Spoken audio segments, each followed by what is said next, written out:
अरविंद जी को आखिरकार होश आ गया। जिस चमत्कार का पूरा परिवार महीनों से इंतजार कर रहा था, वह पल आखिर सामने आ ही गया। अस्पताल के बड़े बड़े डॉक्टर उम्मीद छोड़ चुके थे। उनका कहना था कि दवाइयों का अब कोई असर नहीं हो रहा, शरीर जिंदा है लेकिन दिमाग कोई प्रतिक्रिया नहीं दे रहा। अगर अब अरविंद जी की आंखें खुल सकती हैं तो सिर्फ किसी चमत्कार से। यह सुनकर ईशा पूरी तरह टूट गई थी। वहीं दूसरी ओर सूरज अपनी जिंदगी की सबसे बड़ी लड़ाई लड़ रहा था। किसी को अंदाजा नहीं था कि किस्मत अब ऐसा मोड़ लेने वाली है जो सबकी जिंदगी बदल देगा। उसी दिन ईशा दादा भाई के खिलाफ सबूत जुटाने अस्पताल पहुंची। उसे पूरा यकीन था कि इस पूरे मामले के पीछे कोई बहुत बड़ा राज छिपा है। डॉक्टरों से बात करने के बाद वह अपने साथियों के साथ फाइलों की जांच करने लगी। उसकी आवाज लगातार अरविंद जी के कमरे तक पहुंच रही थी। वह कह रही थी, अगर आज मुझे सबूत नहीं मिले तो मुझे मजबूरी में सूरज को गिरफ्तार करना पड़ेगा। कानून सबके लिए बराबर है। ईशा की ये बातें सुनते ही महीनों से बेहोश पड़े अरविंद जी के शरीर में हलचल होने लगी। उनकी उंगलियां कांपी, पलकों में हरकत हुई और दिल की धड़कन तेज हो गई। मॉनिटर पर बदलते संकेत देखकर डॉक्टर और नर्सें दौड़ पड़े। किसी को समझ नहीं आ रहा था कि अचानक ऐसा क्या हो गया। अरविंद जी के मन में बस एक ही डर था, अगर उन्होंने सच नहीं बताया तो उनका बेटा सूरज उस अपराध की सजा भुगतेगा जो उसने कभी किया ही नहीं। बेटे को बचाने की तड़प ने उनके अंदर नई जान भर दी। अगले ही पल उन्होंने पूरी ताकत लगाकर अपनी आंखें खोल दीं और कांपती आवाज में पुकारा, ईशा। आवाज सुनते ही ईशा दौड़कर कमरे में पहुंची। सामने का नजारा देखकर वह स्तब्ध रह गई। महीनों से कोमा में पड़े अरविंद जी उठने की कोशिश कर रहे थे। डॉक्टर हैरान थे, नर्सें भगवान का शुक्रिया अदा कर रही थीं और पूरे अस्पताल में सिर्फ इसी चमत्कार की चर्चा हो रही थी। अरविंद जी ने कांपते हाथों से ईशा को पास बुलाया। डॉक्टर उन्हें आराम करने की सलाह दे रहे थे, लेकिन उनके चेहरे पर साफ लिखा था कि अगर आज सच नहीं बताया तो बहुत देर हो जाएगी। उन्होंने धीमी आवाज में कहा, ईशा, सूरज को मत गिरफ्तार करना। वह बेगुनाह है। जिस दादा भाई को तुम अपराधी समझ रही हो, उसकी सच्चाई अभी पूरी नहीं है। यह सुनते ही ईशा के होश उड़ गए। उसने तुरंत कमरे का दरवाजा बंद करवा दिया ताकि उनकी बातें किसी और तक न पहुंचें। अरविंद जी ने बताया कि जिस रात उन पर हमला हुआ था, उस रात उन्होंने असली गुनहगारों को अपनी आंखों से देखा था। उन्होंने कहा, सूरज ने कभी अपने स्वार्थ के लिए अपराध का रास्ता नहीं चुना। उसने अपनी पहचान दांव पर लगाकर दादा भाई के गिरोह में जगह बनाई ताकि पूरे नेटवर्क का पर्दाफाश कर सके।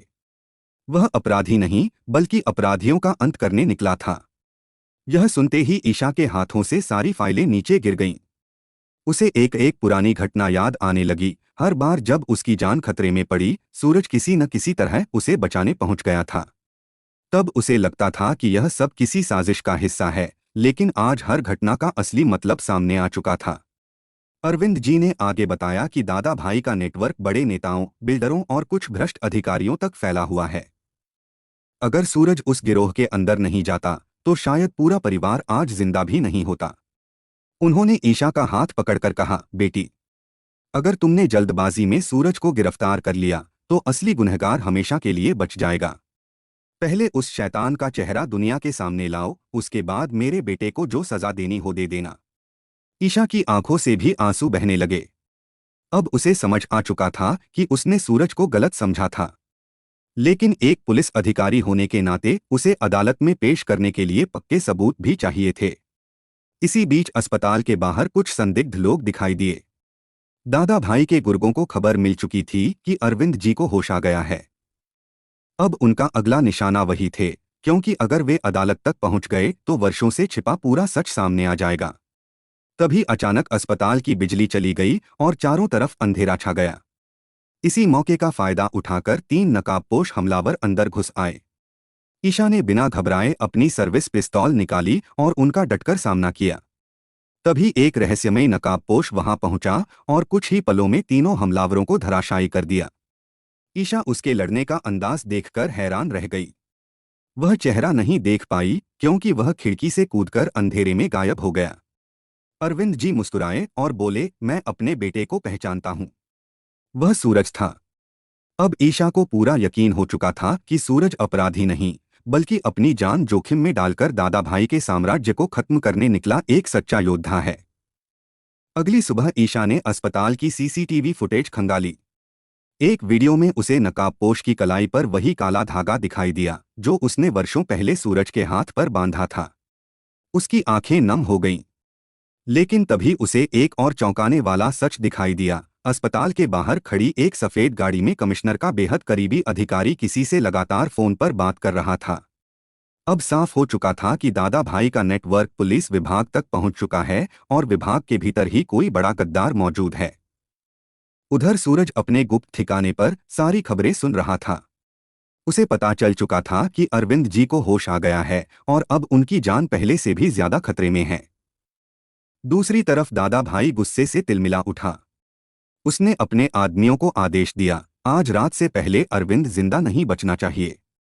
इस बार अस्पताल के बाहर से नहीं बल्कि अंदर से हमला करने की योजना बनाई गई। पैसों के लालच में अस्पताल का एक वार्ड बॉय दादा भाई से मिल चुका